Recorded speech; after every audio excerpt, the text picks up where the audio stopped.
Saby, thanks for being here. Welcome to the show. Thank you. I'm going to shake your hand. Thank you. We know each other through Toastmasters. So can you talk about who we are and why we are here? Hi, everybody, whoever is listening, and thanks for inviting. It feels really nice to be here. My name is actually, my full name is Sabyasachi, which actually in Sanskrit, a very old Indian language, means ambidextrous. Someone who can What is it? ambidextrous, someone who can use both his hands. It's a name of a warrior from India. Cool.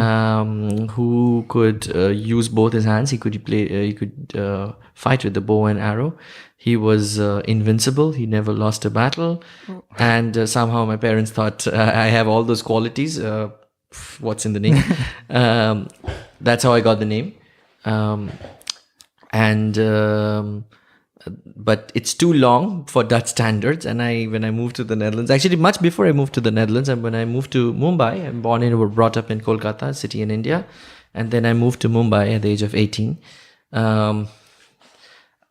All my friends, colleagues found it very difficult, this name to remember and pronounce. That's a nice story to start with. And I think that's the starting point why we are here. So you're pretty skilled at public speaking and storytelling. Okay, let's talk about Toastmasters. Can you briefly explain what is Toastmasters?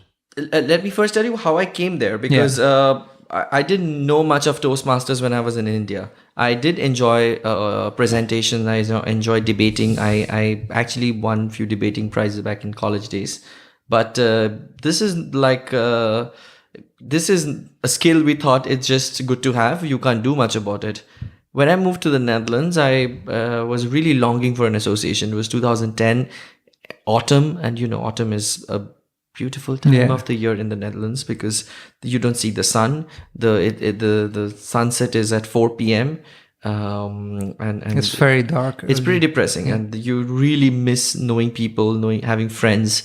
And it was just the first 2 months. So my brother told me, you like talking. Why don't you, capitalize on that? Why don't you do something which you enjoy? So I went to the Toastmasters. There was a Toastmasters club. So he Googled it. He found Toastmasters. He said, just go there and see what. Oh, you got it through your brother? Yeah, he suggested me to do this. Now, I didn't know much about Toastmasters. So I Googled it. It's a club where people talk. So first impression I had about the name was, is it something with toasting or bread and butter or cheese or something? But it's not like that. I, out of everybody, should not judge anybody or any institute by virtue of its name. When I went there, it was really a warm environment. I still remember it was like end of December, and there was heavy snow across the city. And they were almost not having the meeting because a lot of members didn't show up. And but they still had it, and it was a very nice atmosphere where they had 2 or 3 speakers who prepared their speech. They got very nice feedback on how they can they can improve their speech, what they did right, what they did wrong. And there was a table topic, which is the impromptu speaking part. I still remember I was given a topic which was like, when was the last time you did something for the first time? That was my first table topic question I ever got at Toastmasters. And that's the improvised part. That's the improvised part. And my answer was speaking in front of an unknown audience. I've never done that before in my life. I've done it in my friend circle, in a group of people I know. But this, I don't know anybody, but I'm here standing and talking. This is definitely the first time. This is definitely, I'm doing something new today. Cool. And I won the best impromptu speaker that evening. I was extremely happy, and I remember one of the board members there were like, you can come here guest us 3 times and see if you want to join. And I said, no. You will become a member. I want to become a member. Nice. now. This is what I want to be. Over the years, when you're part of an institute for a very, very long time. Just to recap, so basically Toastmasters is a group where you can join, and then there's prepared speeches, right? Yeah. And there's also the part. Also, there's evaluators, so people evaluating the speeches. Yes. And there's usually the last part, which is improvising. Absolutely. Impromptu. Absolutely. Yeah. So basically, a lot of your own skills get prepared for the outside world, where you get you make prepared speeches, you give it in front of a group of people, you get amazing feedback, how you can improve your feedback giving skills, also improve drastically. And then the last part is improvised speaking, where if you are thrown in a situation, whether it's a networking event or at work or anywhere, even at the airport, and you have to get out of the situation by saying something meaningful and nice, table topics. Yeah, that's where you can use it. Yes, we do that, and that has been something we've learned from Toastmasters. I think everybody who has been part of this group will say it. Okay, and so how long have you been a member for now? I joined in 2011, early 2011, like January-ish. So it's been like more than 7 years I'm part of this. So that's a lot. And you won quite some achievements with it, right? So you've did championships. Yes. But let's talk about the road to there. Like, what I'm interested in is about that journey. How did you become so good at storytelling and public speaking? When I first gave my first speech, the prepared speech, I was very confident because I have done presentation, like I said, in college and all. I thought it's cakewalk. But when you stand on that podium with a lot of eyes looking at you, there is somebody who's taking notes, who's going to give you feedback. It's quite frightening. I remember I froze. I couldn't walk on stage. I was very nervous. And when I did the speech and I sat back on my chair, I thought I did trash. Yeah. I was so trash. But the evaluator there really, my first evaluator, I don't think she's anymore in Toastmasters. Her name was Susie. She pointed 3 or 4 things that I did amazing in the speech, like how I use my hands, how I use my pauses, how I had great language. And I was like, wow, I really did that? I don't think I did it, but wow. And then I watched my speech back. I was like, okay.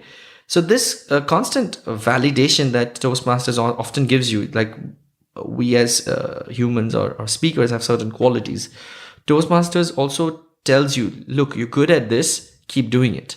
And that, I think, is an essential part of any growth path or development. It's not just telling you you're bad at this, but also telling someone you're good at this. What you're good at. Keep doing this and, keep working on it. Yeah. That was a very important part.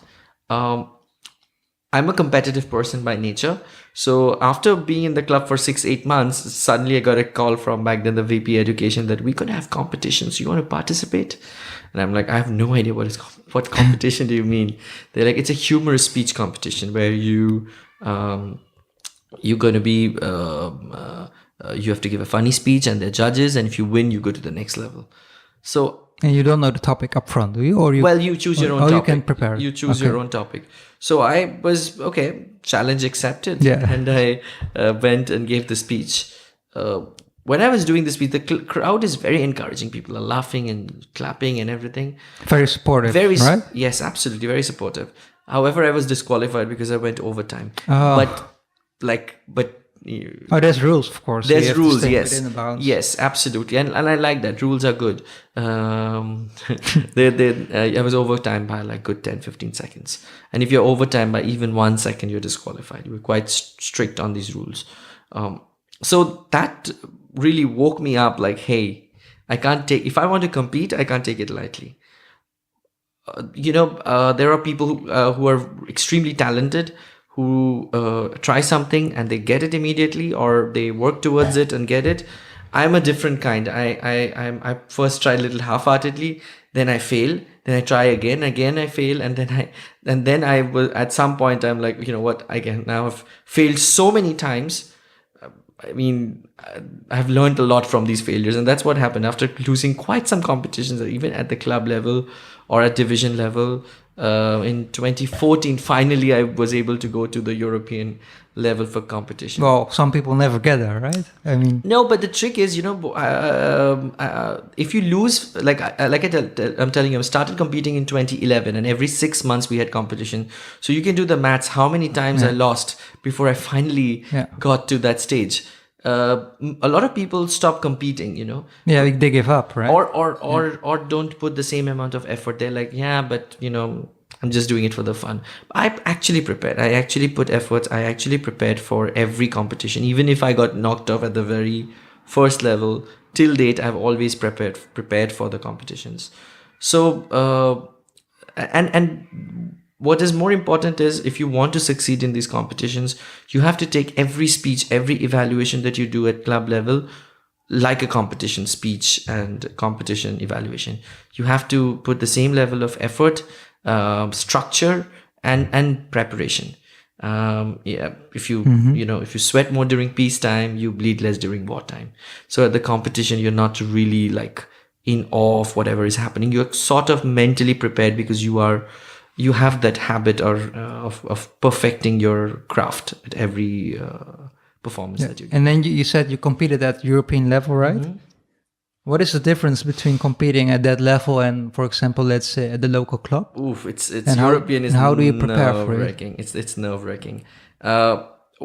Luckily, we didn't have semi-finals back then because we were in a new district. It was just the finals. I was the second last speaker. Okay, maybe explain how it works. District is Europe's back in those days was the South, Western, and bit Central Europe, and that was the District 59. And most division are a country, or maybe one country's 2 division, and they send their winners to this European level. Yeah, so you have to first win at the national level. You have to win at your club level, then area, which depends on your size of your location. Here it's like a bit of state, you can say it, and then division, which was in the past the whole Netherlands, and then district, which is European. So you have layers. And in the international speech competition, which I haven't yet been really at the European level, if you win that, then you get to go to the World Championship. And that's the whole world. That's the whole world. There will be 100 people, 100 competitors, like 10 semi-finals, only one winner from each semi-final goes to the final, and they have to do a brand new speech at the finals. It can be the same. It can't be the same. No, the one they've done in the semi-finals. So, but until then, you can do the same, right? Yes. Yeah. Yes. That's what I heard. But at the European level, when I was the second last speaker, so it was like 10 or 11 speakers before me. Can you walk us through the process? Like I heard some people say, if I speak for myself, I'd rather be first because then I've had it. Because if I have to wait for like 5 speakers before me, then I'm already thinking about my speech, and the sooner the better. How do you? I wasn't in the room. What I did is I left the room because for me I was competing for the first time at such a big stage, and I didn't want to hear other speakers because I would get nervous or frightened. But there is also a positive thing to being in the room. You can hear all the speeches and you can use it to make some situational humor. You can refer to the other speeches? Yes, in your speeches. Yes, you can. And that is a big, audience loves that kind of spontaneity. But I was competing for the first time, so it was quite stressful to try that. So you isolated yourself a bit. Also, this is my personal experience. If you are the last speaker and there are like 10 speakers before you, 10 or 11 speakers, the audience tends to get a little tired because they've heard 10 speeches. Everybody's a human. Just when we finish the speech, everybody rushes back to the hotel to change, to dress up for the gala dinner. So, and often we have seen these events run a bit late. So everybody's pretty much checking their watch. They're a little restless. And if you're in the room, you're also feeling the same. So my recommendation is, if you are among the top 4 or 5 speakers, like the 4th or 5th speaker, maybe good idea to stay in the room. But if you're like 7 or 8, then at least 2 speeches before you're going to be on stage, be away. Because take some time for yourself. Yes, you don't want to inherit the tiredness of the room when you're going to be on stage. Come fresh with energy, come fresh like a bullet, and come with exuberance, because you'll wake your audience up. I did that. I think I did that because I got a lot of laughter, a lot of like applauses, I mean, thunderous applause, like how literally something I haven't ever experienced, when 400 people are just like clapping at your joke and laughing. That's a beautiful moment. Not when you are speaking, believe me. At that moment, I was like okay, they're laughing too much. I'm running out of time, because you have to also keep the time in mind. So you need to talk through them. At the last 2 minutes of my speech, I had to do it. Otherwise, I would have been disqualified. You have to be a little selfish, because you can't let the audience relish. Otherwise, you will be overtimed. It depends. I mean, what kind? Like, if you really want to, the message is more important for you, then just let it be. Let the message sink in. But I had my eye on the goal. I had my eye on the trophy. So I was like, okay, I have to go for it. But that's so. I think that's even more challenging. Like humorous speeches versus regular speeches, normal speeches, like serious topics. Yeah. So one of the things in the years that you practice public speaking, what kind of concrete tips do you have for people who would like? So I think there's a couple of different people categories. So either there are some people who are shit scared of speaking, right? So they are really afraid when standing in front of a crowd. And then you have those people who are like really at ease when they are on stage. Maybe their speaking skills is not the best, so that's why they improve. And then you have some people who are like in between. Yeah. What kind of tips would you have for the people who are like shit scared to get on the stage? I personally think content is always the king. If you have a good content, that is definitely your 70% of the battle is won. But people I have seen in my experience, people who get really shit scared have really perfected their content. They're whatever they've written, the speech or anything, it's really flawless and perfect. But they make it so perfect that then they are really nervous to actually go on stage and perform.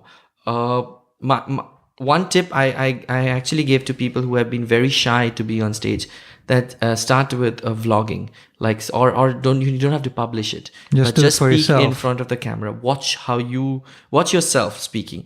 Preparing in front of the mirror is not the same thing as preparing in front of a camera. Yeah. So how do you do it? Put a camera in the room and record yourself and watch yourself. Give yourself feedback. Like, okay, what am I doing this? Where most people hate watching their own videos. Yeah, I do that too. But you know, when you watch yourself as an audience, you will be more aware what you're doing wrong. At least you're aware that you can do this. So start with making videos of yourself. If you're very nervous, a lot of people, what they do is, I've seen is they watch videos of established speakers. Yeah, they get confidence from that. Yes, but it's if I watch Tony Robbins, I'm like, I wish I can speak like that. But you know, it's baby steps, you know, and you cannot take a quantum leap in one go. So I would say start by watching your own videos and not watch videos of Tony Robbins or Steve Jobs, because yes, you can definitely reach that level. It is very much possible, but it takes baby time. Steps, small leap for man. Right now, watch yourself and practice as much as possible. We've learned power posing. That is something that gives you confidence, that deceives your brain that you are happy or you're in control, you're in power. What is that exactly? Power posing, you can do various power posing, like arms in the air, like the victory mode. Like the victory mode, and you feel confident, you feel happy. You do that prior to the speech. I always do it. Yeah? You smile for yourself, because then your brain cannot process. When you're in the Toastmasters club, you're not going to do like this before. But Toastmasters club is a secured environment. Yeah, okay. Here, you're talking about if you have to do a presentation at work, or where you have to preserve a certain reputation. You have to build a reputation for yourself. There you might want to do it, not in presence of everybody, but I do it in the toilet, like hands in the air, or hands on your waist and stand with chest out, or smile. So changing physical state. Before you go on stage, do some movement, just walking, dancing. I do that. Get your blood flowing through the body, because if you sit stiff, if you get up, you're not going to have energy. Energy is a very essential element, in my opinion, when it comes to speaking. If you don't have energy, you cannot deliver that powerful. No, you won't be spunky. You can't be like you can't go for the kill. Energy, I don't mean you have to be like jump on stage and do all kind of thing. Energy can be just by your words. but you need to have that spunk. You need to have that zing, because everybody is busy. Audience's attention span is very, very poor, and it's not their job to listen to you. It's your job to make them listen. Do you have any other tips, like easy wins for people? Be aware of your standing posture when you're on stage. Yes, a lot of people are moving, right? A lot of people are moving, and confidence is not in your face or hands. Confidence is mainly on your feet. So how you move your legs, or how you stand on stage. Like, you'll see a lot of people who are shy, introvert, are standing with legs too close to each other, or crossed legs. Make sure that you stand firmly. You have that, like you stand like a He-Man, or... For beginners, I assume you won't recommend too much walking, right? No, absolutely not. First, stand, be grounded, master your content, be confident in delivering your speech, like speaking it loud. And once you've done that, then try to walk and make it more impactful. And what about connecting with the audience? Before I go to connection, there's one more thing I would like to say is a lot of people also fear they're going to forget it. That's my next question. Yeah. So I would always say I did that at Toastmasters many times when I have not really prepared the speech very well. I keep the notes on the table or in my jacket. But it gives me a confidence that there is something available if I need. And 9 out of 10 times I don't need to reach out. And do the notes consist of keywords or entire keywords, key sentences, not the entire text? No. Then if you really get lost, even if it's a whole text, make sure you highlight the things that can be of recall, like anchor points that can be of recall. And for practicing, do you recommend? So I think a lot of beginners, they memorize speeches, right? Yes. Is that something you would recommend? Or because something I heard from someone else is practice and just remember the key element, what you want to talk about. So you're going to talk about X, and then you can be flexible. Sometimes you say this, and sometimes you give a twist. What do you have a tip in that? I think if your speech is less than 5 minutes, it's good to prepare. It's good to know what you're going to say, because you don't have a lot of time, and you have to make maximum impact with that. Like, you have less than 5 minutes, or you have a 4-minute speech. Then it's good to know exactly what you're going to say. You have no room to maneuver and beat around the bush or be too spontaneous. But if your speech is longer than that, it's really difficult to remember a 14 minutes long speech or a 10 minutes long speech. I never did well unless for the competitions. But if it's that long of a speech, then it's good to know the key points. However, as a rule of thumb, always make sure the opening and the conclusion you have memorized. Because opening that's where you get them, right? Yes, opening is like where you're going to grab your audience.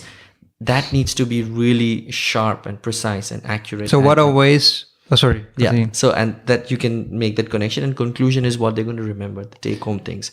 Those two parts you need to, by rule of thumb, remember, memorize, and be very, very careful and particular when you're delivering it. That's where you can make really impact. Absolutely. You need to capture the attention, of course. So, because people remember only like 10% of a speech, I think. So, what are we're gonna go back after these questions to where we left off, like the other tips about connecting with the audience. But before that, I forgot what I wanted. So we were talking about. So let's get back to connection. Yeah, how do you connect? It's not a rule I invented. It's invented in the old Greek land. The best 3 ways to make a connection or persuade someone is by the 3 things. It's called the ethos, pathos, and logos. Ethos is by using your authority, your position, your name, your establishment. Pathos is your emotions, how you're feeling, your senses, and logos is data and logic and numbers. I personally think, and I think every speaker in the world will agree with me, that pathos, where you talk about your emotions, you bring your own feelings in front of your audience, that makes the biggest connection with your audience. And I would definitely recommend people to have one of these three. Personality. So like make it Preferably. personal? Yes, like you express how you felt about something and how you're feeling by putting your emotions or your in on the table. But what about like looking people in the eye, stuff like that? Do you have any tips? Well, you cannot look in the eye all the time, because there are moments when you're on a stage where the audience is completely dark. I have had that. So what do you do? It's pretty difficult because I had a spotlight right in my face, so it's you cannot. It's difficult, right? It's you cannot look because you're like I actually had to pause and say, can you please turn off one of the spotlights because it's really hitting my eyes. You know where the audience is sitting. You know what range, so you should know if they are sitting like up. It's what do you call it, like a stadium, or it's just flat. They're here, so then you know where to look. If it's but that you should be if you have to give an important speech or any speech, make sure you're a little early to check where the venue. So does the venue impact also so the venue impacts also the way you walk, stand, and yes, definitely. Do we adjust speeches on that sometimes? Yes, because first thing you should know is what is the center. Because a lot of times what looks like the center of the stage is not the center. Center of the stage is where the audience is. So I hope I can explain this correctly. That if you go to a stage and you look, okay, this is this big, you want to stand in the center, but that you're not standing in the center of your audience because your audiences are more on the other side. A center is always where the audiences are. You should be in the center of your audience so that everybody can look at you. So that is something you as a speaker should know, where you need to stand, what is the room for you to move and maneuver. Because if you go on one extreme side and there's nobody sitting there, you don't pay attention to the other. Yes. Yeah. So it's very essential that you go to your stage area and know what is the center. You know where the lights are, because you don't want to be, and sometimes you're not even on stage, you're speaking in a room and there are pillars, and if you walk too much, you actually end up being behind the pillar and nobody can see you. Yeah. So those small details are extremely essential for you to know. And another thing is, if you are using PowerPoints and projector, you need to know where the projector is. You should not walk between the projector and the slides. Because then it's very, very distracting. So you need to adjust your movement. You need to stand in a way. There are times when you have a screen right in front of you where you can, when you move PowerPoints, you can see the slides moving. Some cases you don't. You have to look behind. So you have to stand. Some people just know which slides and which click they're going to get it.